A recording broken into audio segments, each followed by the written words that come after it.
Bastard Out of Carolina is a semi-autobiographical novel written by Dorothy Allison, published in 1992. The book was adapted into a film in 1996. The story is set in the rural South and explores themes of poverty, abuse, family dynamics, and the search for identity. The novel is narrated by Ruth Anne Boatwright, the illegitimate child of Annie Boatwright, a young woman living in Greenville County, South Carolina.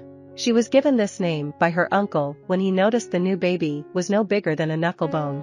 Bone's father is an absent figure, and she is constantly reminded of her illegitimacy, which brings her shame and pain. The Boatwright family is poor, struggling to make ends meet in their working-class community.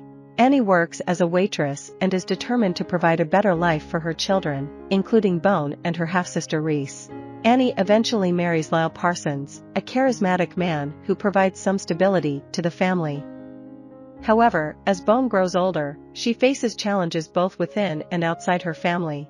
She becomes a target of bullying at school, primarily because of her illegitimacy and her poverty. The central conflict of the story revolves around Bone's abuse at the hands of her stepfather, Glen. Glen is a violent and controlling man who abuses Bone sexually and physically. Annie initially denies the abuse, but eventually she confronts Glen and makes a heartbreaking choice to protect him and their marriage, rather than her daughter. This decision deeply affects Bone and strains her relationship with her mother. Throughout the novel, Bone grapples with the complex dynamics of her family, her longing for love and acceptance, and her struggle to find her own identity. Her aunt, Alma, and grandmother, Mama Glen, are strong maternal figures in her life, offering her support and love.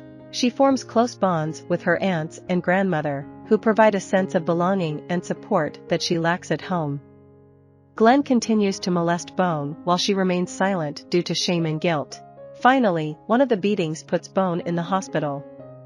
Annie sends Bone away to live with her aunts, to keep her away from Glen and let her heal. This cycle continues until an uncle sees bruises and blood on Bone's back at an aunt's funeral. They brutally beat Glen and take the girl to the apartment. After a while, Annie comes there and begs Bone for forgiveness. She never thought Glen would hurt her, but she still loves him. Bone feels she has lost a mother, and Annie tells her how much she loves her, and then leaves. She leaves behind a letter with a new birth certificate for Bone, one without the word stamped across the bottom. I hope you enjoyed this video. Leave a like if you did, and be sure to subscribe. Thank you.